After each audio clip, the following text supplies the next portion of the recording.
Number 10. Scarlet Witch. We know that Wanda in essence broke the universe when she erased all mutants from it, or at least almost all mutants, I think like 99% of them, by saying no more mutants. But did you know that this actually broke the multiverse? At least that is what was implied in X-Men Endangered Species. In this series, Beast is on a journey to try and basically fix what Scarlet Witch did, finding a way to reverse her magics or perhaps find a scientific cure in order to bring back the mutant population to what it once was. During his adventure, he mates with Doctor Strange. Doctor Strange shows Hank the repercussions of Wanda speaking the words "no more mutants," and how it didn't just affect the main continuity of Earth 616, but also affected the entire multiverse as well. Doctor Strange shows Hank the effects of Wanda's curse on mutant kind to help explain why he basically cannot use his power to help Beast in his quest, as the complexity and reach of magic is basically too great for him, even for the Sorcerer Supreme. Whoa. Number 9. Last Son. While the majority of characters given to us from DC's Dark Multiverse are alternates of Batman, thanks to the Batman Who Laughs in his Dark Knights, the Dark Multiverse is a place where everything can go wrong with anyone. Probably the most alarming of the Dark Multiverse alternates would be the dark versions of Superman, and the Last Son in my mind stands above the rest. This version of Kal-El came from a dark universe corrupted by the Darkest Night, and instead of crash landing straight on Earth from the destruction of Krypton, Superman's rocket got lost and exposed to the cosmic storm of a black hole. When he finally reached his destination, Earth, the last son of Krypton was burning with the energy of 1,000,000 suns. It sounds super cool, and Last Son looks absolutely amazing, but his whole concept is based on Superman's fear of becoming overcharged by the sun, and his capabilities are through the roof. He's terrifying. Number 8. Robin King. Probably the most depraved, psychotic, and disturbing of the Batman Who Laughs posse would have to be the Robin King. Instead of becoming Batman, this young Bruce Wayne lost his parents just like every other, only it was by his own hand. This Bruce was depraved basically from birth, so much so that it even scared his version of Alfred Pennyworth, who still continued to protect the young Wayne. After the passing of Joe Chill and Bruce's parents, the young fella found that he felt mainly cheer from all that altercation. He was inspired by a robin singing and how the bird is known for taking over the nests of other birds. Under that ideology, he began to put together an arsenal and a utility belt, which he would then use to take out police officer James Gordon and Alfred once they were able to prove that Bruce was responsible for the passing of his own parents. Robin King then stuffed the Flash's mom inside Barry's ring, he took out the Arcane family and obtained the Rot, he somehow managed to take out Swamp Thing, and he got away with it all because everyone thought he was just some kid. This guy even obtained and then modified the anti-life equation, a manhunt consisting of Adam Strange, Balloon Buster, Enemy Ace, Firestorm, Hawkgirl, and Hawkman all fell to this Robin King before he was finally recruited by the Batman Who Laughs, and he even posed some resistance to that guy. All this from an untrained Bruce Wayne. It's too much. Number 7. Dawnbreaker. Of all the Dark Knights recently introduced in Dark Knight's Metal, aside from their leader, the Dawnbreaker stands among the others as one of the most creative and possibly terrifying combinations. This blending of Bruce Wayne with Green Lantern, while based on two heroes, is definitely not a good guy. After Bruce Wayne's tragic loss of his parents, the Green Lantern ring comes to him and grants him the powers of a Green Lantern, right there in the alley. Now, if you know Batman, you'll know that he has likely one of the strongest wills on Earth, even though that's not really talked about. So strong in fact that it allows him to overpower the programming of the Green Lantern ring and do things that Green Lanterns are not supposed to do, like using his monstrous hard-light constructs to take down criminals permanently, or like taking out the whole Green Lantern Corps and the Guardians of the Universe. Stuff like that. He is a crazy powerful version of Batman, and I think it would be really cool if someone could put him on the big screen, in a sort of superhero horror movie, or something like that. Number 6. The Drowned. Bryce Wayne was the Batwoman of the Dark Multiverse Earth 11, and this vigilante had a romantic relationship with a certain Sylvester Kyle. When Kyle lost his life to rogue metahumans, it flicked a switch inside of Bryce, and she decided to systematically take down every single metahuman she could find. The craziest thing is that she did just that, wiping out every single metahuman who walked on land. But Bryce didn't think about the metahumans of the sea. Just 18 months after taking out the last land-based metahuman, Aquawoman, and the Atlanteans revealed themselves and returned to the surface from years of self-imposed exile. While they came in peace, Bryce had such a mistrust of anyone, especially these Atlanteans that were obviously also metahumans. When peace talks devolved to an all-out war, Bryce modified her human form with biochemical augmentations like the ability to control water, breathing underwater, healing faster, and bolstering her muscular, skeletal, and bodily tissue density. She gave herself a kind of dark hydrokinesis which could corrupt those fighting against her into ravenous sea beasts under her command, and designed her own army of hybridized sea creatures called Dead Water, all of which was bolstered up by the trident that she pried from the cold hands of a completely decimated Aquawoman. She then drowned the world, and it was then that she was contacted by the Batman Who Laughs. Number 5. Cyborg Batman. Yes, there is a Batman-Cyborg hybrid who is part of the Batman Who Laughs Dark Knights, and yes, he is terrifyingly awesome. Murder Machine first appears in Dark Days the Casting in the Dark Multiverse Earth -44. In this world, this evil Batman cyborg comes about after the passing of Alfred Pennyworth in the Batcave by a group of Batman's villains. As Bruce Wayne's father figure and closest friend, Bruce took this loss hard, and he blamed himself. He asked Cyborg to make an Alfred Cyborg AI called Alfred Protocol in order to help Bruce like Alfred used to do. Unfortunately, like most AI in fiction, it went kinda mad with its directive of protecting Batman. It spread like a virus, took down all of the villains and then all of the heroes, and even took over Batman's own body since it didn't believe that he could protect himself well enough. And Batman just didn't want to be separated from Alfred, so he was totally cool with it. Number 4. Devastator. On alternate Earth -1, Batman and Superman were pals and everything was dandy. Until one day Superman changed and rampaged, turning on humanity. Superman took out almost everyone, and Batman tried his best to help bring his friend back. But once Superman took out Lois Lane and then cut off Batman's arm, there was really no going back from that point. Batman decided to inject himself with the Doomsday virus, turning him into the Devastator, powering him up enough to take out Superman but also making him lose all sympathy. He still retains all the knowledge of Bruce Wayne plus the fighting skill, and he acts as the muscle for the Dark Knights. Truly a monstrous and terrifying Batman. Number 3. Eradicator Lois. For this point, we are going back in time to the infamous death of Superman. When Superman fell in the fight between himself and Doomsday, it didn't hit anyone as hard as it hit Lois Lane. Well, in the Dark Multiverse, something curious happened. After some time passed and Lois saw the effects of a Superman-less world, she eventually traveled to the Fortress of Solitude to return Superman's cape. What she never expected was for the Kryptonian Eradicator to show up. This defender of Krypton is the reason that Superman does eventually come back, placing Clark in the Kryptonian life matrix that was supposed to revive Superman. In this story though, it takes longer than expected, and so, assuming that the revival was a failure, the Eradicator instead places the powers of Superman into the body of Lois Lane. Unfortunately, this is the Dark Multiverse though, and so this newly superpowered Lois Lane throws almost all caution to the wayside and uses her powers recklessly, saving the day, sure, but with no regard for collateral damage or repercussions. She ends wars, feeds the hungry, destroys the military-industrial complex, all that good stuff, but she also wipes out countless lives, including Batman's, and she's even responsible for the fall of Superman again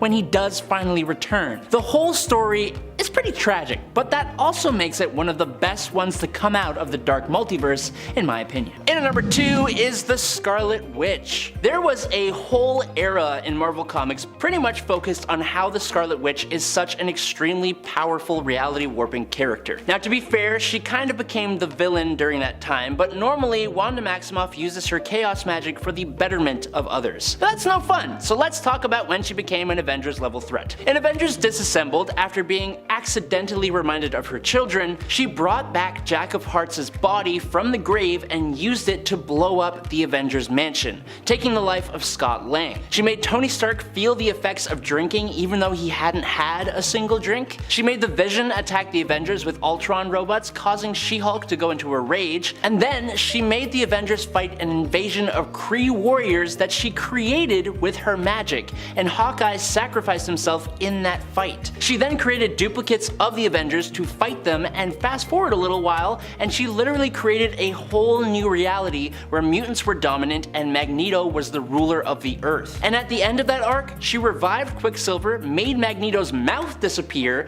and reset reality, but with 99% of the mutant population losing their abilities. I feel like that pretty much covers it all. And in at number 1 is Max Faraday. Most of us have heard of these reality warping heroes simply because of the crazy things they've done in their respective comic book universes, usually DC or Marvel, but I don't think a lot of people have heard of Max Faraday from the Wildstorm Divine Right series. I definitely didn't. Starting out as a pretty idiotic pizza boy who accidentally downloads the quote creation equation over the internet, that lets him inherit the near omnipotent powers of a god. Max is able to not just manipulate reality, but he can actually create reality through sheer force of will, and his powers didn't even take much of that will either. As long as he believed what he was doing, it could happen. He has been able to travel through time and to the furthest reaches of space. He has been shown bringing back those who have passed away, including himself, erasing the universe, creating new Earths, and when he actually passed away, tiny fractions of his power went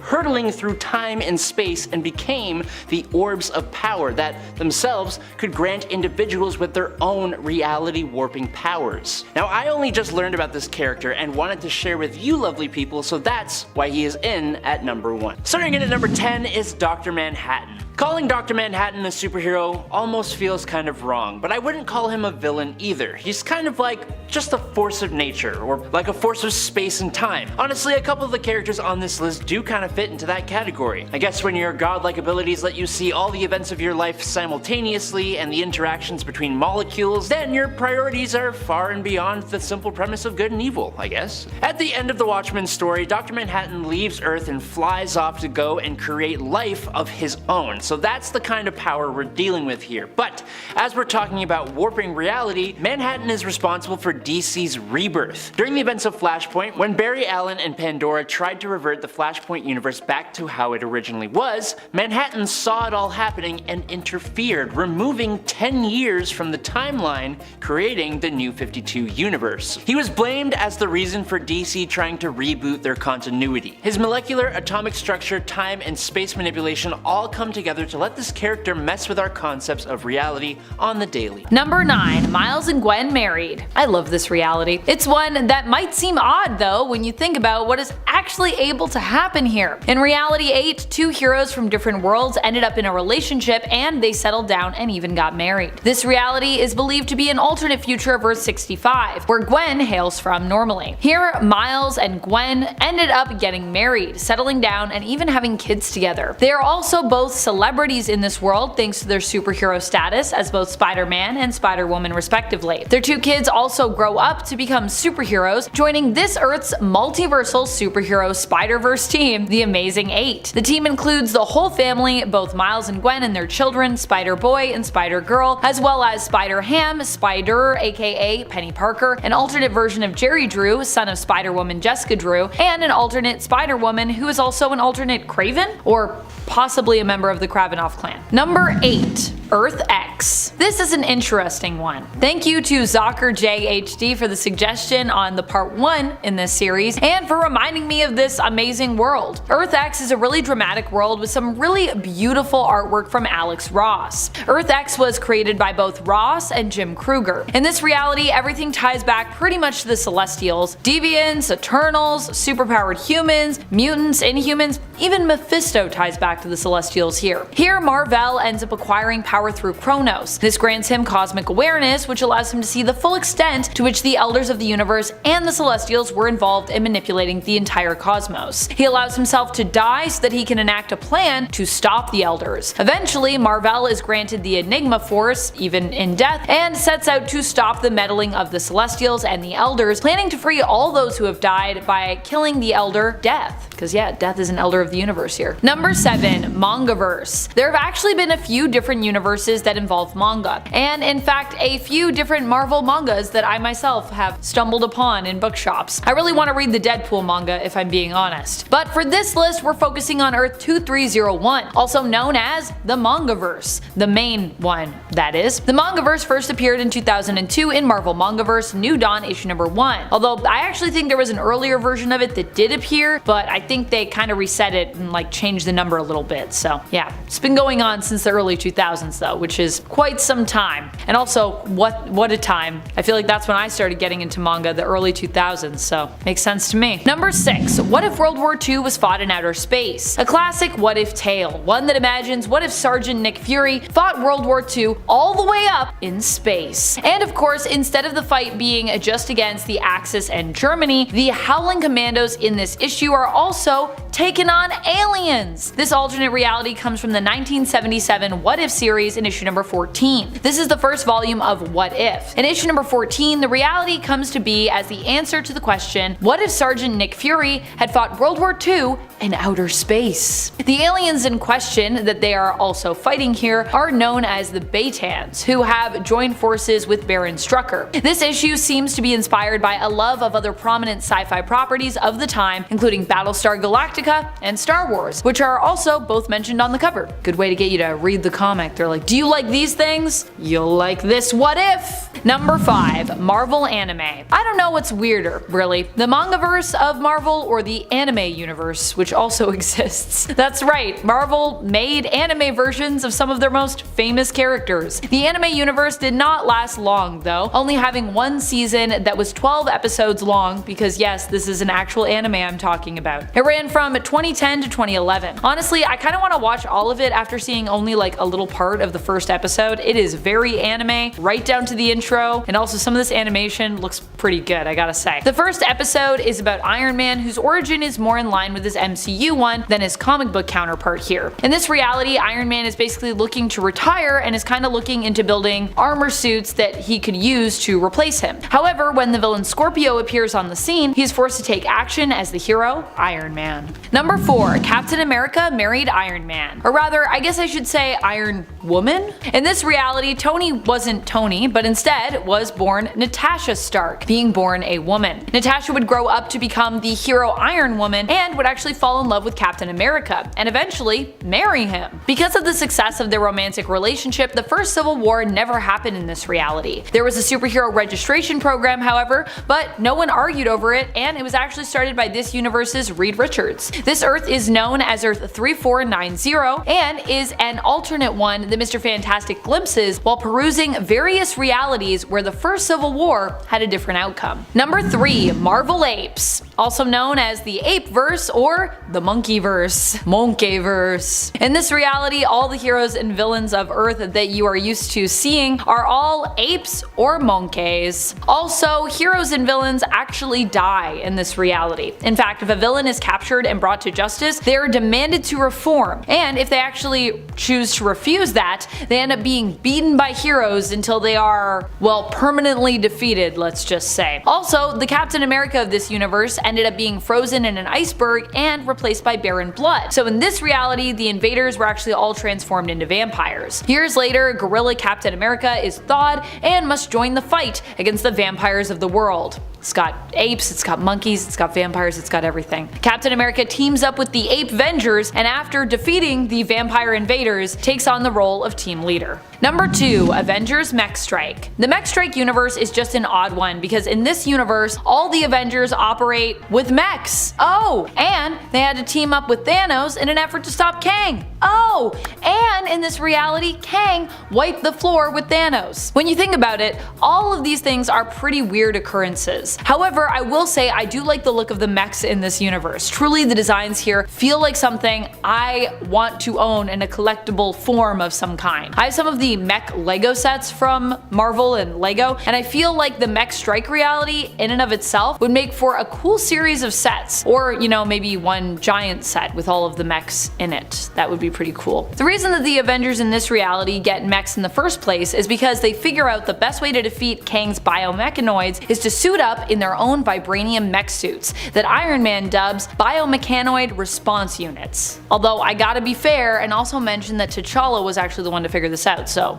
basically, good job Black Panther, you figured it out, vibranium, it's the way to defeat them. Number 1. Marvel. What a weird comic. In this story, we get to see what happens when you take a bunch of inside jokes and try to turn them into a cohesive story, or something? I think that's what is meant to be happening in this miniseries, but don't quote me. This miniseries is confusing, even for advanced comic book readers like myself who have read tons of comics at this point. In this comic, a lot of strange things happen, but it seems it's all done to make fun of the Marvel and DC universes, the whole superhero genre in general, and the distinguished competition, aka DC Comics. However, that doesn't mean that anything here makes sense. In fact, I can't make sense of almost any of it. This alternate reality takes place in the future in the year 5002 AD. Here the AOL company basically becomes powerful enough to lead the planet, I think. People can also seemingly karate chop meteors as they fall from the sky, and eventually we travel back in time to discover that Wolverine started off the whole human race after evolving from an otter.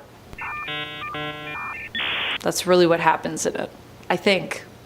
That's what I got. Number 10. Nezha. The Devil Nezha is a more recent villain, appearing in Batman Superman World's Finest number 2 in June of this year, 2022. Originally, he was a Chinese warlord, first appearing in the 16th century BC. He was killed and then resurrected with a potion by his father, who he then dispatched. Through magic, he ended up becoming a huge threat to the world, and then thanks to a group of ancient heroes, was locked away in a magically sealed prison until the modern era, when he managed to create his own spells to escape. He then began possessing villains and eventually heroes, using them to try and take over the world. He's extremely difficult for even a powerhouse team like Batman and Superman to take on. Superman even used a device to send him to the Phantom Zone, and this guy said, nope, and broke back into the Earth's dimension. Superman had to take Nezha into his tomb, locking it from the inside, and then use that same device to send himself to the Phantom Zone, closing the portal and reappearing outside the tomb using the tear in the world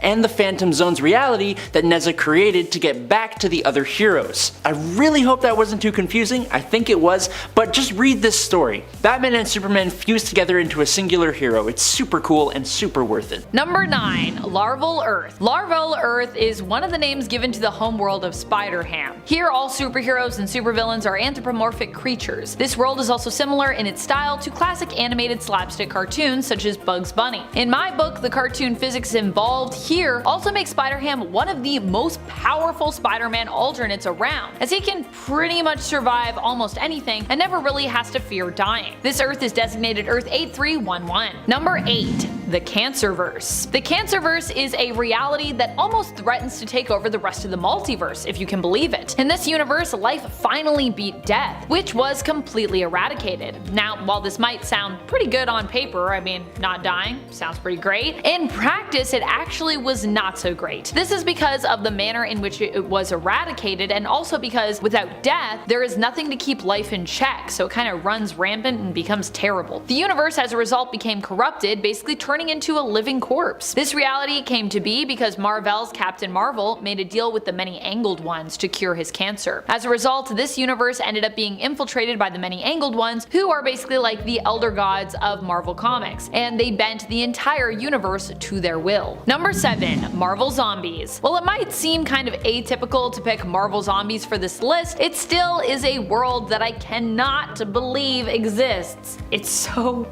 terrifying. What's more, I can't believe this is a project we could be seeing reimagined as an animated or even live action series, as Marvel did announce that it would be coming to Disney+. That's right, we're supposed to get a Marvel Zombies series, I believe. Of course, I haven't really heard anything since that announcement that it was going to be coming and that it would be written by Zeb Wells, but I'm still super intrigued by the idea even of this adaptation. Marvel Zombies is a surprisingly gruesome, brutal, and bloody world in Marvel Comics, so it's definitely a weird one. Number Number 6. Loom World. Loom World is an interesting place. One, this is actually known as Earth 001, which is odd because the number 1 would imply it's more original in its existence than other Earths, including the main comic book continuity of Earth 616, which, you know, is the main one, so you'd think that would be one. And it's also the home of the Inheritors, who are basically cosmic multiversal energy vampires. However, it also kind of makes sense that this is considered Earth 001. Ashur and Gaia, powerful gods, once resided here along with many other gods and goddesses. Earth 001 was then the nexus of the multiverse. They tasked their daughters to basically come up with a system that they might use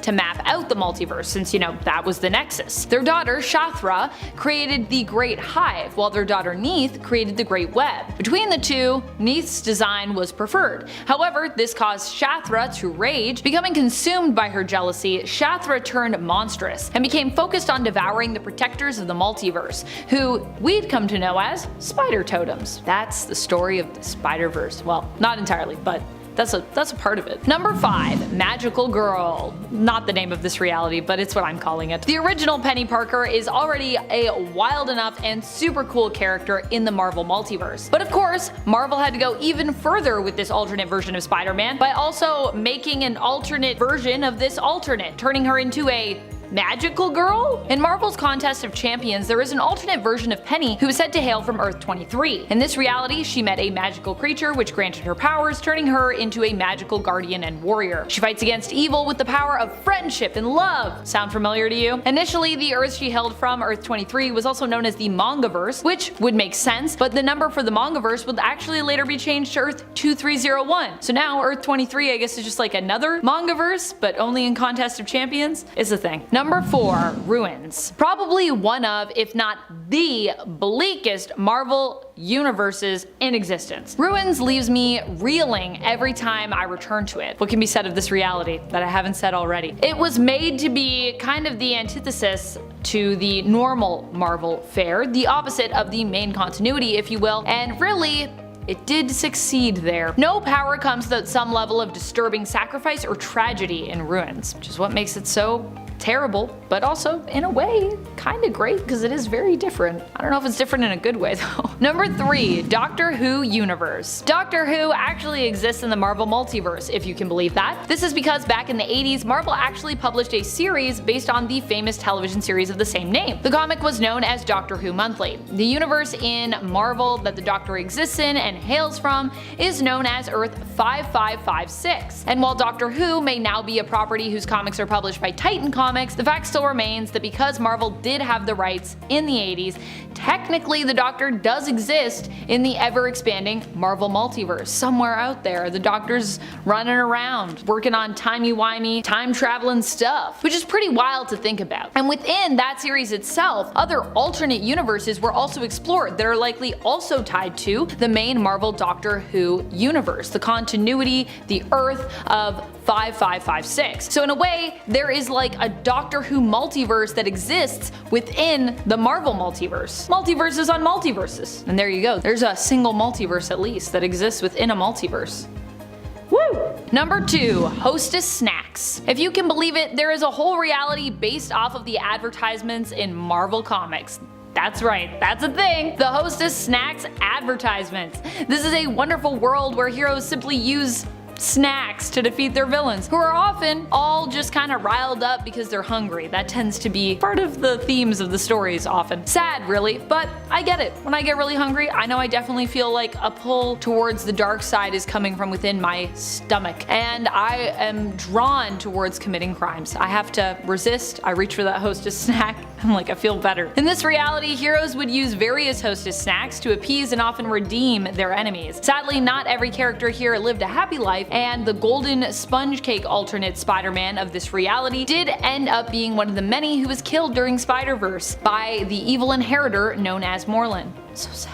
If you aren't certain what an inheritor is, they're the cosmic energy vampires I was talking about earlier with Loom World. In fact, the Earth and realm ends up as their headquarters after they force the Master Weaver to do their bidding. The reality of Earth 001, not the Hostess Cakes reality. Although that would be pretty funny if they were like, you know what, why don't we just chill here. We got all the hostess snacks we could need. Too bad we don't eat them because we're energy vampires. We really only eat like spider totems, but yeah. Number 1, America's Best Comics. This one was actually super interesting to me, as it actually ties back to some comic book history, which I personally really love diving into myself, so I'm gonna take you on a journey with me. This Earth is known as Earth 10 in the Marvel Multiverse, but I'm still not sure if it's ever been like officially designated as Earth 10, so this may be actually an unofficial alternate Earth mentioned outside of Marvel. I mean, normally we have a temporal reality number or a temporary reality number when it isn't official, but I don't know. I'm not sure. I did some research into this and I was only able to find out so much. So if you know more, share with me in the comments. Earth 10 is what I could find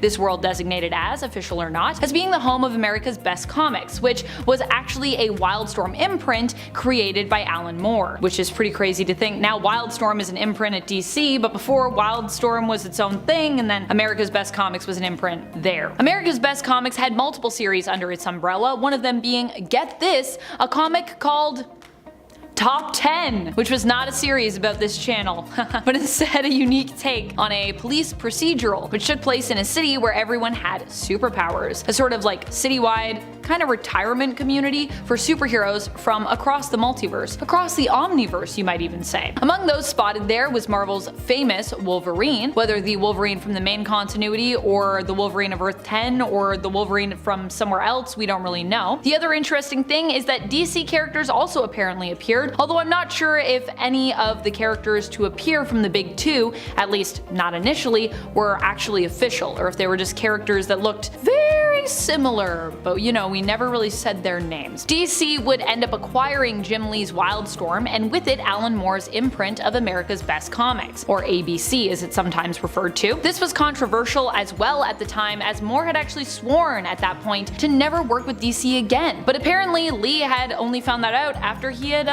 made the deal with DC. Fortunately for Lee, Moore wasn't too bothered by the decision and managed to accept it and kind of roll along, even though it went against what he had initially said. He was able to move forward from it. America's Best Comics, or the ABC universe, as it is often known, still apparently exists today as the alternate reality of Earth 25 over at DC, which definitely makes sense since, you know, they kind of also bought that, and the alternate world of Earth 10 over at Marvel, which, as I said, I'm still a little, I don't really know what's official and what's not. Woo! Now I need to go back and read Top 10. Sounds super cool. At number 10 is the Punch Dimension. This probably wins the award for the most uncomfortable and painful universe on this list, unless you're Cyclops, in which case it's actually probably the most useful, but still pretty painful I'd imagine. In fact, the Punch Dimension is where Cyclops gets all of his power from, because instead of him actually generating all his power from within, his eyes are actually known to be doorways to this dimension, which he can summon kinetic energy out of on command. But if anyone else were to travel there,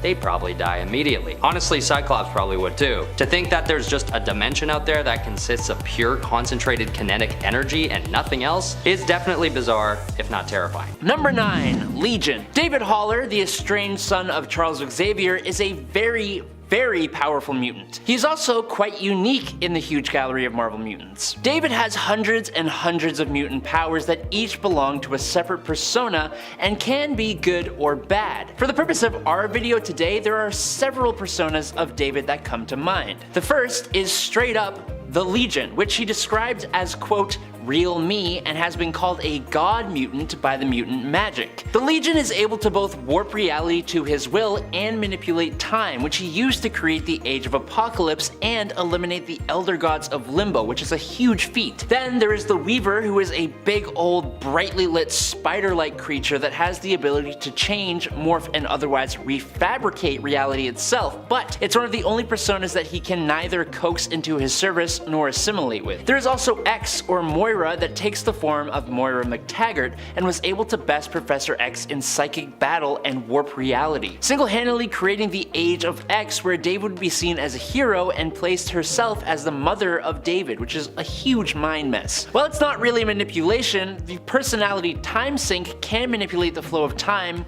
pausing time for Frenzy, freezing Magneto for 2 minutes, and showing Gambit memories of his own past. And then there is my favorite, the Origamiist, a massive sumo wrestler who can bend and warp the fabric of space. He has been used only once so far, when Legion was in danger from an explosion and he used the Origamiist to fold the explosion away into a separate dimension and teleport it away from the scene. That's insane. In at number 8 though is Franklin Richards. As the child of Reed Richards and Sue Storm, Franklin Richards was expected to be a big deal, and he really was. I say was because Franklin Richards is currently depowered as far as I know, but that could totally change if Marvel decides to. Before his depowering though, this kid had some pretty major reality warping abilities. There's an incredibly famous moment from the Fantastic Four story written by Jonathan Hickman where Franklin is dressed up all rootin' tootin' in a Wild West outfit, strapped up with 2 plastic toy big irons, and he points these at Norman Osborn and using his abilities makes them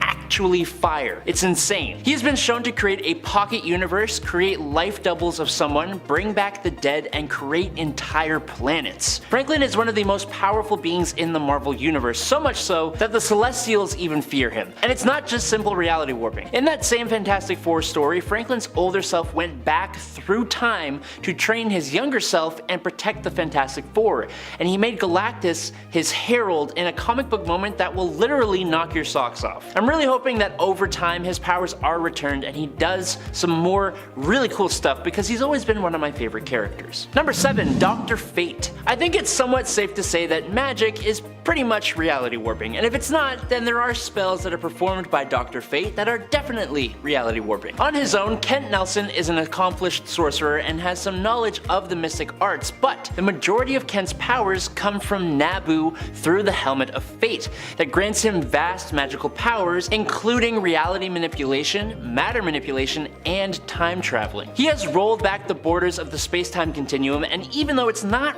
really reality warping, he telepathically moved a planet, which, like, come on. One interesting moment was when he fought Mordru, and as the fight plays out, they are literally transforming from different dimension to different dimension. At least that's what I took from reading it, because it's just bonkers. He's been able to reassemble his own existence with a thought, fire miniature suns at Green Lantern, resurrect people, and has even changed a whole whack of people's blood type in order to save a man. We could go on, but we have others to talk about today. Like number 6, Doctor Strange, the other astronomically powerful magic-wielding character who goes by Doctor. Only, in terms of capability, Doctor Strange is not at the level of Dr. Fate. Doctor Strange is his universe's sorcerer supreme and master of the mystic arts, and he calls upon a group of cosmic entities known as the Vishanti for most of his power. The Vishanti are a trinity of godly beings that are some of the most powerful in Marvel Comics, and back in the good old days, Strange could use the magic they granted to do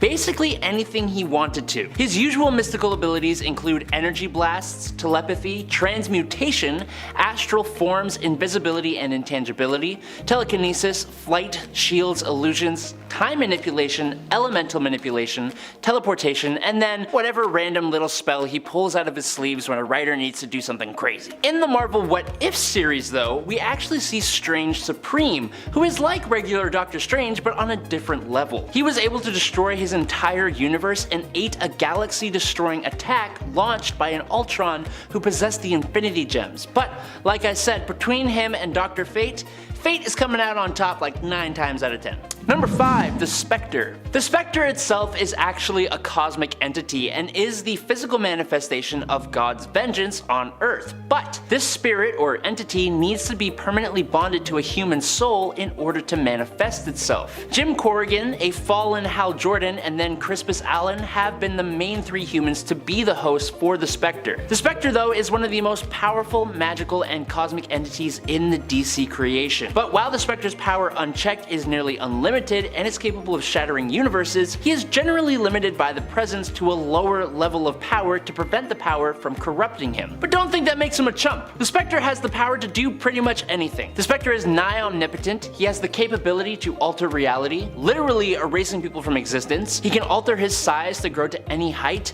and can fire off mystical blasts of eldritch energy. And he has vast magical capabilities as well that allow him to cast spells to do pretty much anything else he wants to do. His wiki says his superhuman strength can be, quote, as strong as he needs it to be, which, what does that even mean? The Spectre has infinite energy, has held apart 2 universes, can judge any reality in any dimension, and has the power to tear down heaven and hell, so he's making this list. Number 4, the Flash. Flashpoint.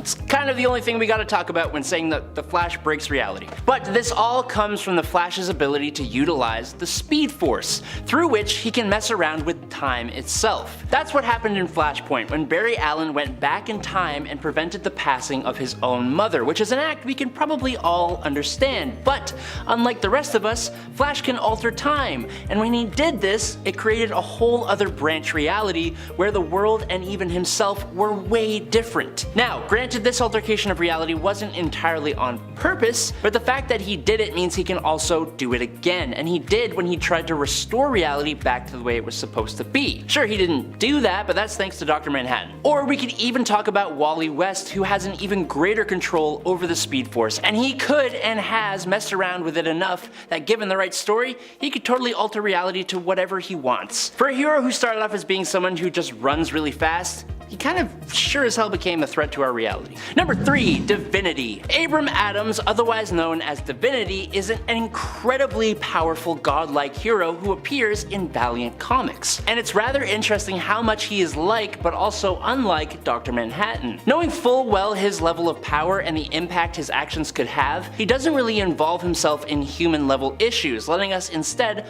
learn from the mistakes that we naturally make, which makes him sound a lot like a god, honestly. Abram came into his power after joining the army of the Soviet Union and taking on a 30-year-long mission into deep space. Now, during that mission, Abrams and his partners came upon a planet beyond the end of the galaxy called the Unknown. After removing his helmet, Adams breathed in the air of the unknown and was changed, granting him chronokinesis, or the ability to manipulate time, forced evolution and de-evolution, energy manipulation, molecular manipulation, and reality warping. Plus some more basic powers like flight, heat vision, telepathy, super senses, and immortality, all that fun stuff. Being from Valiant Comics, he's a little unheard of, but he's honestly a truly awesome and powerful character, and you should check him out. Number 2, the Batman Who Laughs. The Batman Who Laughs is arguably one of the most dangerous versions of Batman who has ever lived, other than Batman himself. If you don't know yet, he is a dark multiverse version of Batman who took down the Joker, but inadvertently infected himself with a strain of Joker toxin. The resulting transformation turns this version of Bruce Wayne into an amalgamation of Joker and Batman. All the intelligence and resourcefulness and martial skill of Batman mixed with the buck-wild, psychotic, murderous mind of the Joker. He is pure chaos and destruction, and he lays waste to his own Bat family and the whole Justice League. He has a pack of Jokerized Robins, and he is the leader of the Dark Knights. He is also a lieutenant of the Dark God Barbados, and he convinced Perpetua, the original creator of the multiverse, to choose him as her lieutenant, eventually acquiring cosmic power and becoming an even bigger threat than even Perpetua herself. And finally, in at number 1, it's Saint Batman. As some of you may know, when Bane broke the back of Bruce Wayne in the Batman Nightfall storyline, Bruce was briefly replaced as the Dark Knight in favor of John Paul Valley, otherwise known as the somewhat extreme crime fighter Azrael. Eventually, the status quo was returned and Bruce took the mantle of Batman back, but as you know, in the dark multiverse, everything can and will happen, and so of course, we see the dark outcome of what would happen if Bruce never got to take back his cowl. In the dark multiverse version of Batman Nightfall, John Paul Valley doesn't return the mantle, and instead, believing himself to be the best successor to the Batman name, he defeats Bruce Wayne and the entire Bat family. Over the next 30 years, John Paul, now going by Saint Batman, has destroyed and rebuilt the city of Gotham. He stripped Bruce of his arms and legs and keeps Bruce on life support, just trying to get Bruce to admit that John Paul was the right choice for the role of Batman. Unfortunately, Saint Batman had crossed the wrong people, and he suffered a pretty brutal defeat at the hands of Lady Shiva, the son of Bane, and a restored cyborg Batman. Number 10, Miracle Man. It's kind of weird to think, but Miracle Man exists over at Marvel Comics. Although admittedly, the story of Miracle Man feels like it would fit perhaps a bit better over at a publisher like Dynamite Entertainment based on the story. It seems like a narrative that would fit more comfortably next to Dynamite's The Boys. It's a bleak story about a madman who experimented on basically young orphans using alien tech in order to try and create the perfect being. The power that they wield, however, comes both with perks as well as devastating setbacks, with the young sidekick of Marvel Man, later renamed Miracle Man, actually being driven mad by the power he wields and ending up ultimately becoming the world's greatest supervillain, despite inside still just being a young boy. When you think about it, it's pretty crazy to think that Miracle Man is like a part of Marvel. That's wild. Of course, at least it's self-contained within its own world, but still, it's a pretty dark story over there in Earth 18. Number 9. Invincible. There's gotta be some solace in knowing you are the best of all the other alternate versions of yourself. After a character who can travel the multiverse and is dedicated to ending Mark, Angstrom Levy, assembles 16 evil versions of Mark Grayson, he unleashes them on the Earth. They are all a guy who is named Invincible, so you can imagine the amount of damage they can do. They crush through everything. Every major city, Paris, Moscow, London, New York, is under attack and destroyed. All the heroes of the world are called in to face these guys.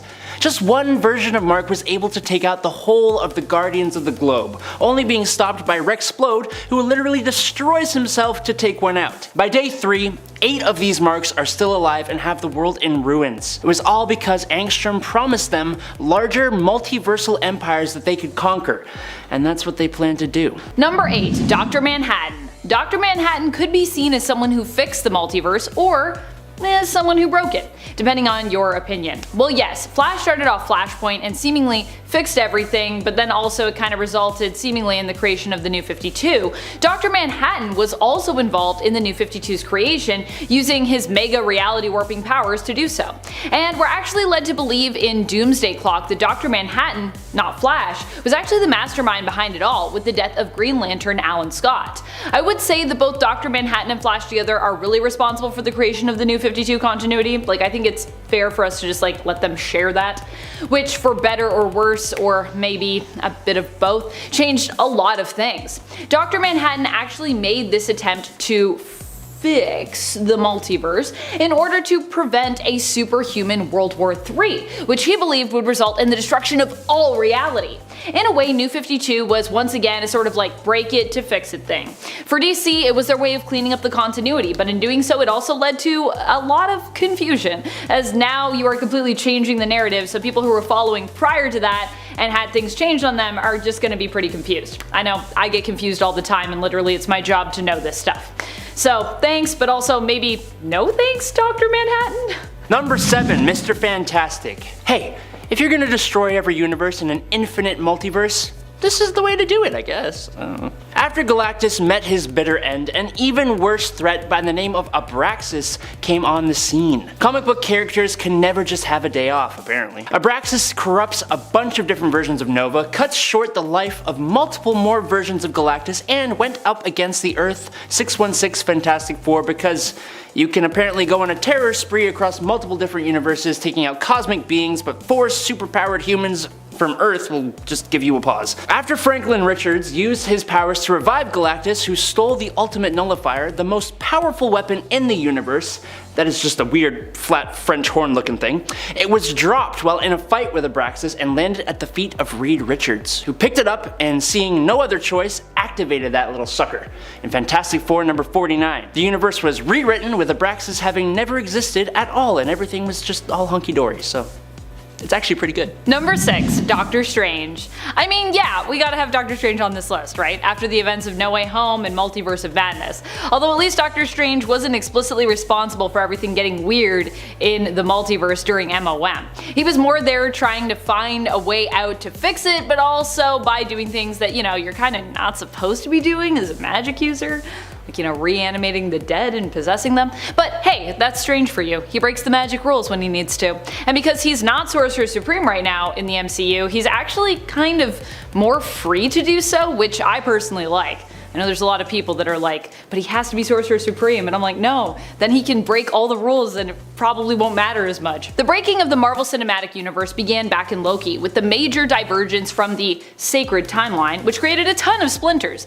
This is believed to be the moment that introduced us to the true multiverse in the cinematic reality. But Doctor Strange also cracked it open like an egg in No Way Home when he attempted to use his power to rewrite reality and make everyone forget that Spider-Man was Peter Parker in order to fix Peter's life and also help him and his best friends basically get accepted to college. This worked, but at great cost to Peter, and it also threatened to completely tear apart reality and the multiverse. Number 5. Batman. The Batman of Earth -22 grew up very similarly to other versions of the character. But of course, the Joker went and messed that all up. The Joker of this universe went on a spree of maniacal de-lifing all of Batman's other villains, Commissioner Gordon, a hospital, etc, etc. Batman was finally driven to the point of finally removing the Joker from the picture. But in doing so, he was exposed to a special Joker toxin that turned him into a crazed Joker-Batman hybrid. This Batman who laughs went out into the dark multiverse, assembling other messed up versions of Batman and eventually setting them loose on Earth Zero. A whole whack of stuff happens with this Batman, allying with basically a god and becoming a huge comic event with multiple universes' heroes having to team up to take them on. But way later on, this Batman eventually gets his mind implanted into a Batman infused with the power of Dr. Manhattan. In this darkest night form, he subdues Perpetua and fights a golden Wonder Woman across space and time. Yeah, it's what happens when you mash a Batman with a Joker. Who'd have thought? Not me. Number 4. Superboy Prime. Superboy Prime isn't really a hero. Not anymore. But he did start out as a hero, so it still counts.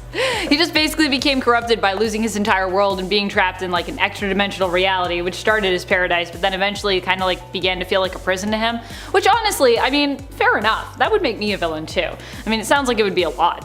And he was also stuck there since like the 80s and the events of Crisis on Infinite Earths, which is a long time. Superboy Prime, as a result of his frustration, decided to take out his anger and pain on reality by, well, punching it. And his punch was actually so powerful that it cracked the multiverse, in essence, fixing all the retcons that we really were like not here for. Prompting all of us comic book fans to joke that sometimes, in order to fix all those pesky retcons, the multiverse just needs one good punch to knock it straight again. Number 3. Molecule Man. The Incursions, an event in the multiverse starting from a paradoxical event where realities begin colliding together. Earth-on-Earth throwdowns. In the red corner, an Earth where the inhabitants are bird people. In the blue corner, an Earth thrown together with evil versions of fan-favorite characters. Round 1, fight! In the lead up to Marvel's Secret Wars event, where all the characters and parts of different realities were mashed together on one plane called Battle World, the multiverse was facing a rather large calamity. These incursions were caused by a species of extremely powerful aliens called the Beyonders, who created the Molecule Man, Owen Reese, as a means to destroy the multiverse. When Molecule Man brings an alternate version of himself to an end, it also destroys that universe, resulting in the start of the incursions. It's confusing. Earths come crashing into each other. The Beyonders try to make sure it happens, Molecule Man and Dr. Doom try to stop it from happening, sort of, and all of the other heroes on Earth try their best to figure out what the heck is going on. It's great. I mean, it's awful. No, it's great. It's pretty great. Number 2. Iron Lad. When Iron Lad created the Young Avengers, he in essence challenged the very multiverse to a duel. Iron Lad at the time was looking for help in protecting himself from his future self, Kang, and had been attempting to reach out to the Avengers when he founded the Young Avengers team. Taking the name Iron Lad, he became kinda like the team's version of Iron Man. However, he would also later learn of the importance of his destiny to become Kang the Conqueror and the other slew of villains and characters that Kang has assumed the identity of and been throughout the years and throughout multiple timelines and all the timey-wimey stuff. Iron Lad learned from Kang that if he didn't fulfill his destiny to become a villain, that the multiverse would in essence crumble and then fall apart. Kang is kind of part of the glue that holds it all together, because he pops up everywhere in the timeline and across multiple universes. The real crazy part is that even the Young Avengers team agreed with Kang. That's how right he was in this instance. Even the heroes were on his side for this one. So despite not wanting to become a villain, Iron Lad had to, or risk the multiverse falling apart. Number 1, Flash. Ever heard of Flashpoint? Well, you should have, because we talked about it earlier. It's basically the event where the Flash goes back in time using the Speed Force to save his mother from dying. But it results in a dark and twisted reality. Has no one ever heard that you don't mess with time? Apparently not. Once Barry Allen put everything right, well, he didn't put everything right. No, instead he created the New 52, which was basically a whole multiversal reboot for all of DC Comics. Barry Allen's little time-altering adventures created cracks in the multiverse that affected all kinds of universes and also weakened the space between universes. This caught the attention of the least favorite thick and bald evil god Darkseid, who was now using Barry and these multiversal cracks to empower himself even more than he already is. Darkseid gains control of the multiverse, forming chains and barriers to block and separate all the Earths while forcing them to bow before his power.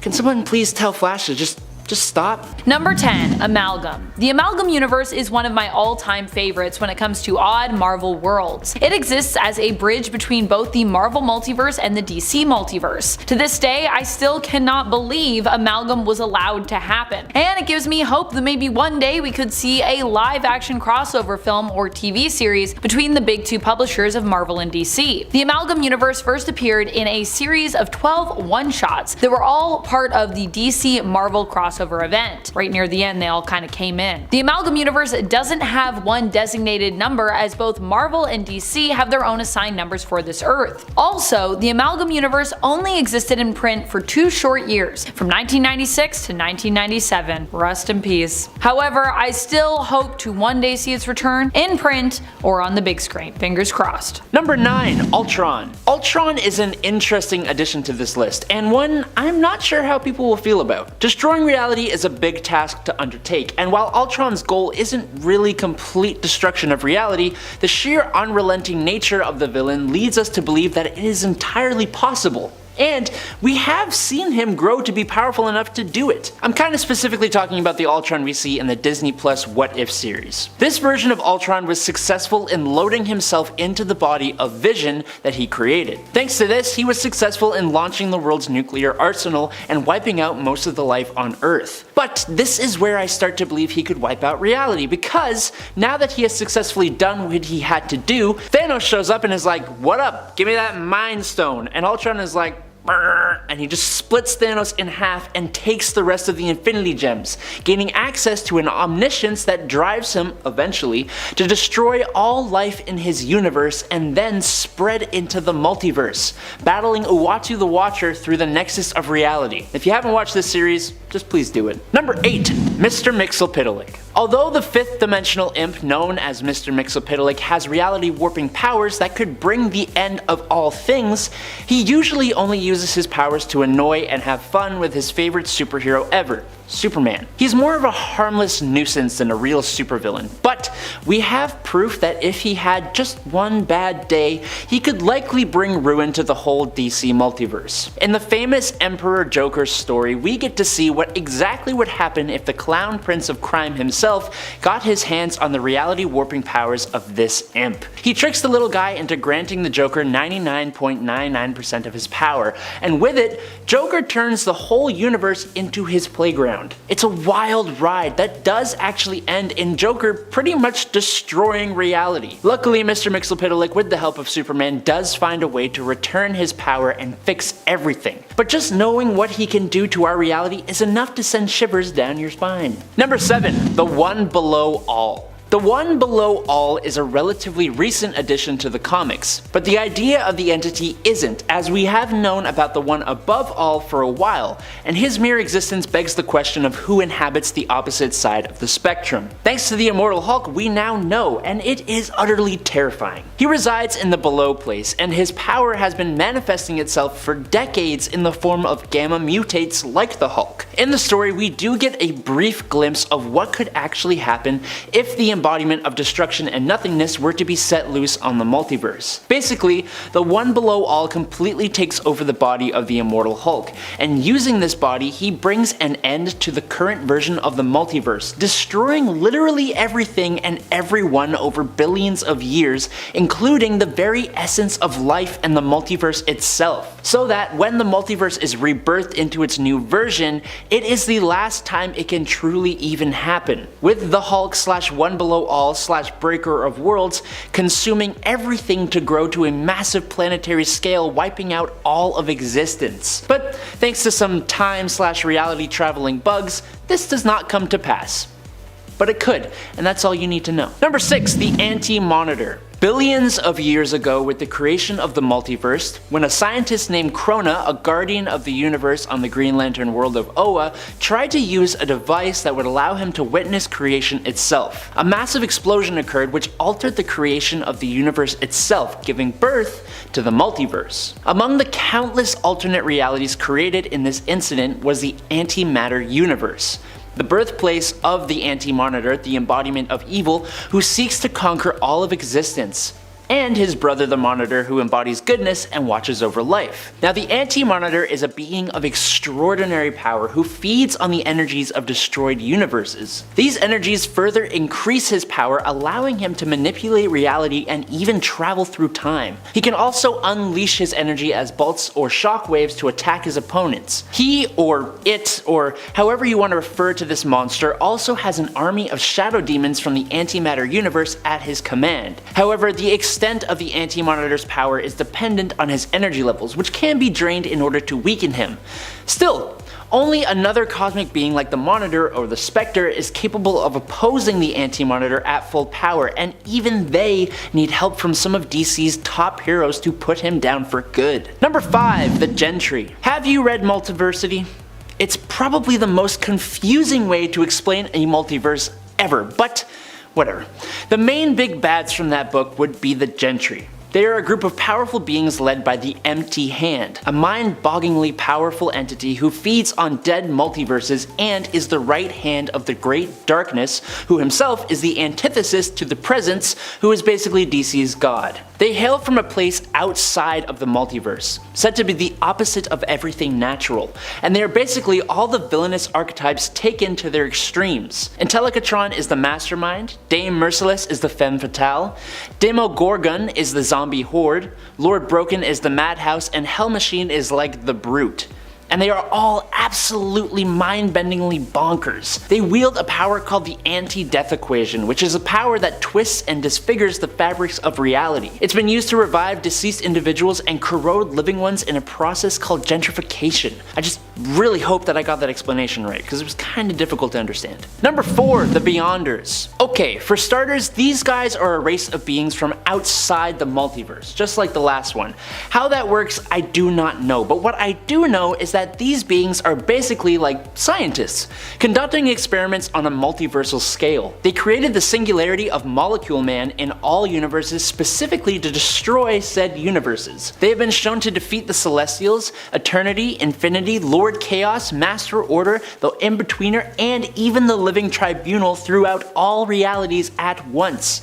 And those cosmic entities are some of the most powerful in their respective universes. The existence and the struggle to defeat them literally resulted in the destruction of multiple universes and eventually the multiverse itself, as Dr. Doom, using multiple Molecule Men, defeated the Beyonders and created the mashed up reality of Battleworld. Number 3, Dr. Doom. Speaking of Dr. Doom, he literally found a way to defeat the Beyonders, so I think adding him to this list just kinda makes sense. While he himself is sorta just a dude, it's what he does with his technology, magic, and massive evil brain that make him completely capable of destroying reality. We already talked about how he managed to create Battleworld, but in that world he became the supreme god king, able to do seriously impressive feats like ripping out Thanos' spine and turning him to dust, or creating a police force of multiple Thors, or recreating and improving magical artifacts like the Eye of Agamotto or Mjolnir. That was just one aspect of him though. But if we want an idea of just how unrelenting Doom can be,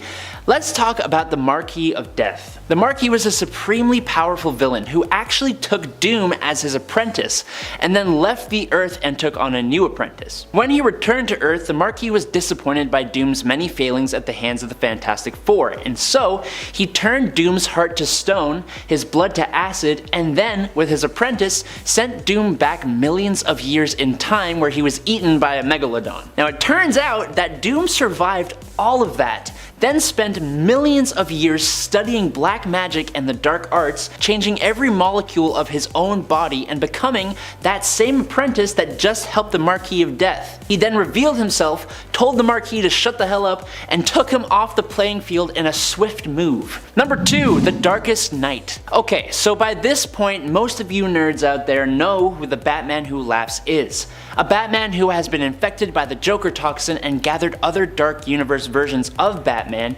using them to become a scourge on the multiverse. He has plans on top of plans, with backup plans for those plans, and further backup plans for his backup plans. When the Batman Who Laughs fought against the Justice League, he was beheaded by none other than Wonder Woman using a chainsaw, which is an awesome sentence to say out loud. But this guy kind of foresaw this.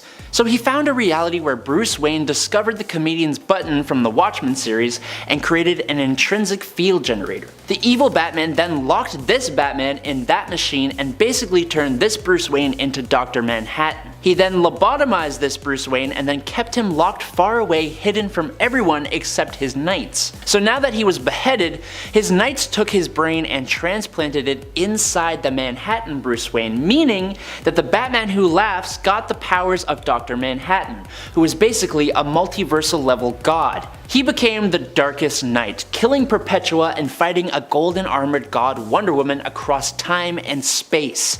It's mind-boggling. And in at number 1 is Molecule Man. His name is Molecule Man.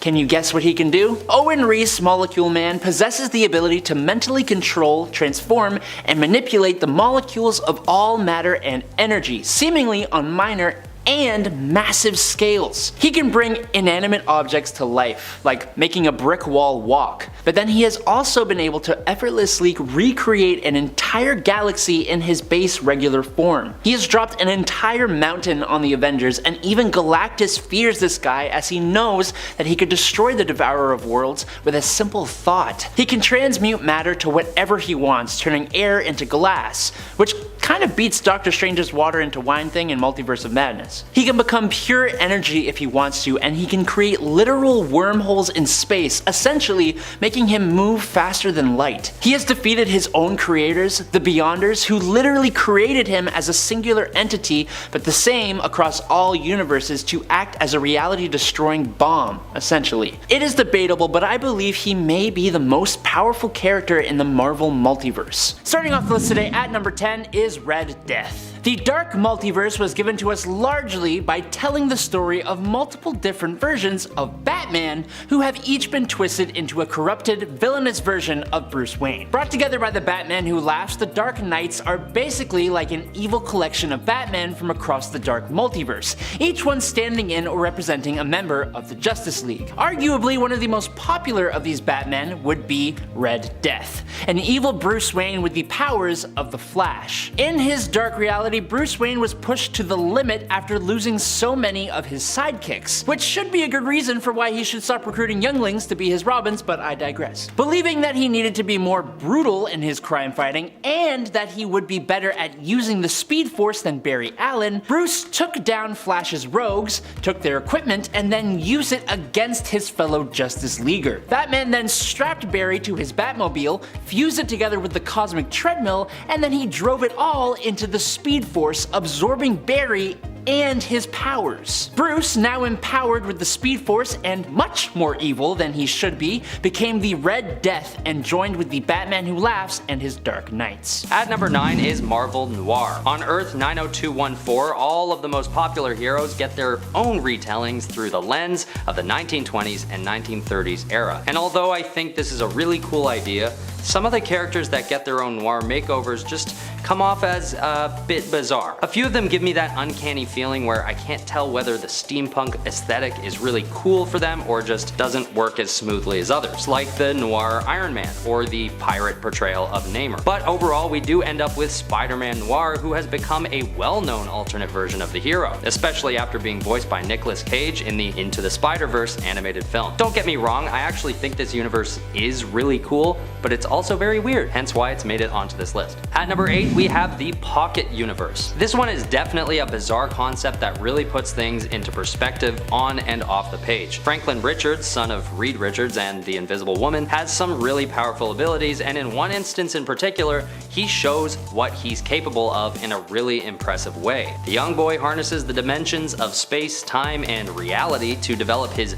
very own universe, which he creates to be small enough to fit in his own pocket, hence the name. And although we don't see everything that goes on inside this fabricated pocket universe, we can assume that no matter what, it's gotta be a weird existence. Especially when a ball of lint in the boy's pocket is probably the size of thousands of solar systems put together. At number 7 is Marvel 1602. This is a fun one, but it's definitely quite bizarre at the same time. It might be pretty obvious by the name, but basically, this universe tells the stories of the heroes and villains we know today as if they lived in the 1600s. With Count Otto von Doom ruling a medieval Latveria, heroes like Matthew Murdoch, a blind mercenary for hire, and Peter Parquois, an orphan recruited by Sir Nicholas Fury, have to put a stop to him. Another bizarre thing about this world is that mutants aren't seen as superheroes and aren't part of a team called the X-Men, but are instead known as witch breeds, and they are hunted down systematically by anyone who will dare challenge them. It's definitely a fun world to explore, but it sort of gives me the creeps as well. At number 6, we have the Zombieverse. This is one I'm sure many of you are familiar with, as it's become pretty popular over the years. Basically, Earth 2149 is overrun by zombies, and they don't stop short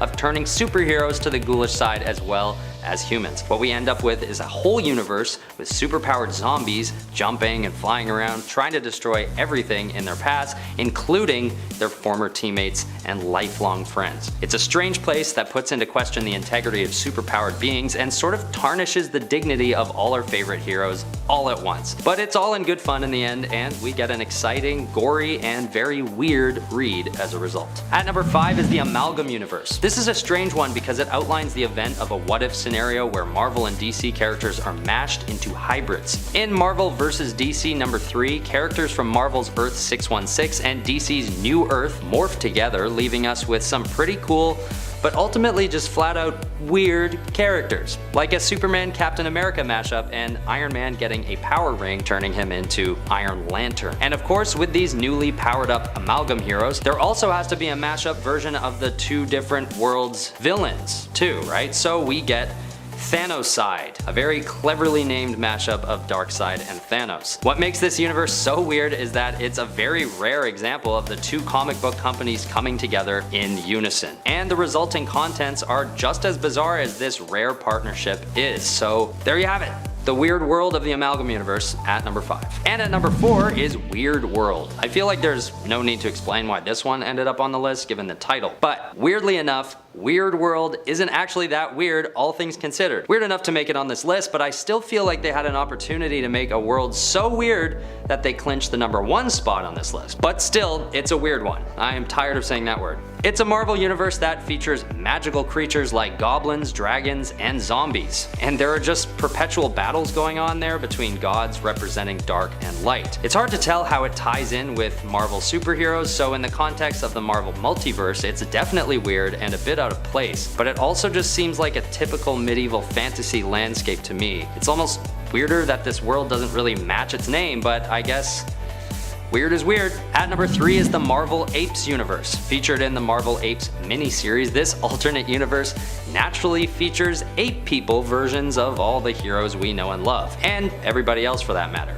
Basically, apes roam the earth, and even the Avengers have changed their name to suit the environment, being widely known as the Ape-Vengers. But if you think that's weird, it gets even more bizarre when we learn that Captain America is secretly a vampire who drinks the blood of his enemies. And then eventually it's further revealed that it was never Captain America in the first place, but a Nazi vampire who shapeshifted into Cap years ago after drinking his blood. I honestly don't know what the writers were thinking with this one, but at least it was able to rank high on this list. That's one thing it's got going for itself. At number 2 is the universe where Aunt May is bitten by the radioactive spider. In a short feature story of What If issue 23, we see what it would be like if Aunt May were to take up the mantle of Spider-Man with web-slinging powers and all. And the result is something so bizarre that I've already covered this universe on at least 3 other lists so far. It just stands out.